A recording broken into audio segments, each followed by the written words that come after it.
Bonjour à toutes et à tous et bienvenue dans cette nouvelle vidéo dans laquelle on va voir très rapidement l'état du marché crypto.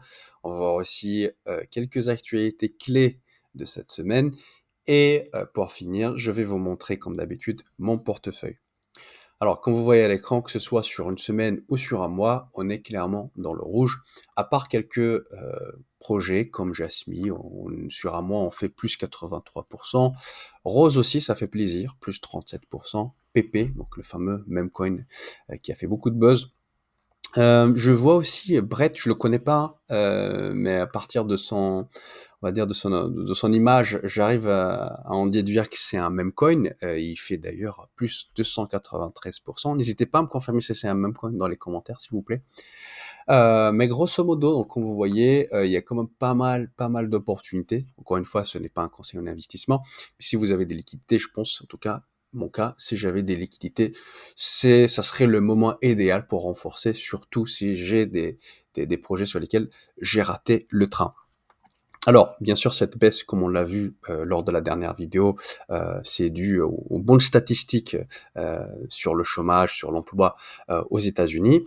D'ailleurs, on s'était dit que la Fed, justement, on a attendu cette décision de la Fed sur les taux qui a eu lieu le 12 juin, où on a eu la Fed qui a maintenu quand même inchangé ses taux pour la 7e fois consécutive, mais qui anticipe une seule baisse en 2024. Donc, on va voir ce qui va se passer. Moi, je pense que ça va être quelque chose qui va déclencher peut-être une hausse, mais en attendant, on subit cette baisse-là. Donc, comme d'habitude, on en profite pour racheter et renforcer. Du côté toujours des États-Unis, on a toujours dans le cadre des élections américaines, on a Donald Trump qui quand même continue de séduire les adeptes de la crypto-monnaie. Donc là, il a rencontré les mineurs aux États-Unis où il leur a dit qu'il faut que tous les bitcoins qui restent, en tout cas sur la blockchain Bitcoin, et il faut qu'ils soient créés ou minés aux États-Unis. Alors, c'est un peu absurde d'une part, puisque ça va à l'encontre du concept de la blockchain et du Bitcoin, qui est justement la décentralisation, et aussi vouloir miner et créer tous les bitcoins aux États-Unis, ça nécessite beaucoup de puissance de calcul, donc beaucoup d'énergie, donc beaucoup d'infrastructures.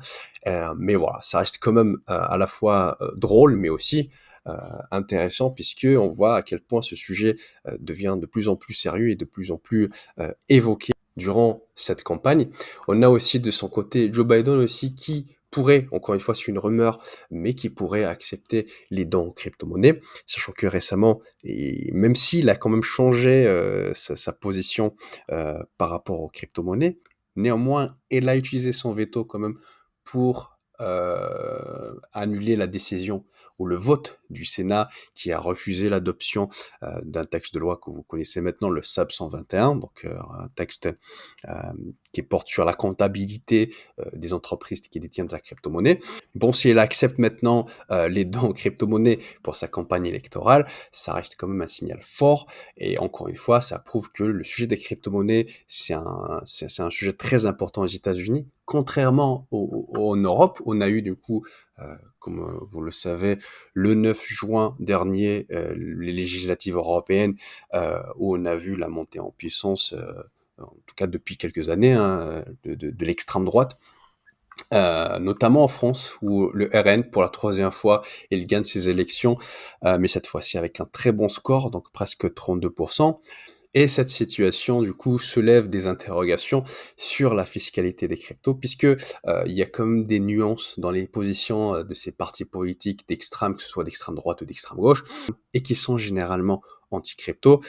Pour l'instant, il n'y a rien de confirmé, mais encore une fois, ce n'est pas un sujet majeur qui a été débattu, qui a été évoqué par ces différents partis qui ont participé justement à ces élections européennes. Mais voilà, ça reste quand même un point de vigilance, un point à surveiller et qui pourrait impacter énormément tout simplement la rentabilité des investisseurs dans le domaine de la crypto-monnaie. On a aussi un élément important qui participe justement à toute cette baisse qu'on est en train de subir actuellement, c'est les nouvelles législatives annoncées par le président Emmanuel Macron, qui a décidé de dissoudre tout simplement l'Assemblée nationale après le mauvais score qui a fait le parti présidentiel dans les élections européennes. Et donc, d'ici le 7 juillet, forcément, on va voir une actualité très riche, certes une actualité politique, mais qui va avoir un impact énorme sur l'économie, donc tout ce qui est la bourse, la crypto-monnaie. Donc c'est un sujet très important qu'on va voir et qu'on va suivre de plus près pour comprendre et essayer d'anticiper les décisions et surtout les conséquences qui vont avoir lieu en fonction des résultats. Alors, un autre élément, c'est un événement majeur qui a eu lieu cette semaine, c'est la fin du pacte entre l'Arabie Saoudite et les États-Unis après 50 ans. Donc en fait, pour rappel, c'est un contrat dans lequel l'Arabie Saoudite était obligée de vendre son pétrole en dollars uniquement.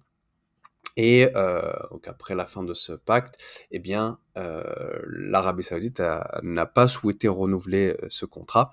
Et donc ça va avoir un impact énorme sur le dollar américain, surtout qu'on a les BRICS, donc les pays de cette organisation qui sont dans une logique de dédollarisation et qui envisagent de créer justement une monnaie numérique commune en utilisant la technologie de la blockchain qui s'appellerait du coup Bridge, tout ça pour justement contourner ou éviter d'utiliser le dollar américain.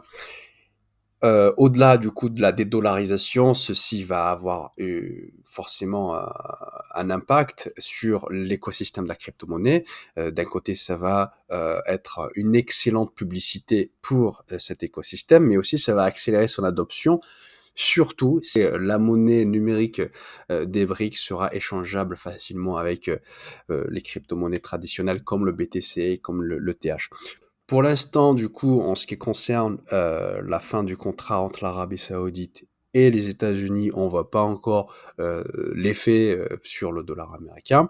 Et aussi, en ce qui concerne la création de cette monnaie numérique du côté des BRICS, j'ai pas trouvé des éléments pour savoir où en est justement ce projet. Mais c'est un sujet très important forcément, encore une fois, qui va avoir un impact énorme sur l'écosystème des crypto-monnaies et c'est un sujet que, je vais essayer de suivre de plus près.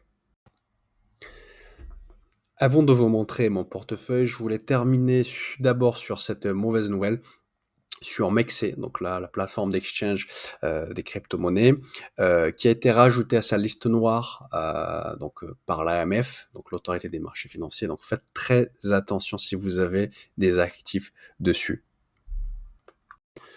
Voici donc mon portefeuille. Donc, comme d'habitude, la performance globale, elle est affichée ici. Donc, je suis à un facteur 1,24, plus 24%, toujours dans le vert, mais avec plein de projets en baisse. Notamment le Link, CKB. Bon, vous voyez, c'est pas foufou. Après, à partir de Rose, donc je suis à 0,97, XRP 0,93, Chiliz. Vous voyez cette liste-là, inférieure à 1, sont tout simplement des projets sur lesquels je suis en perte.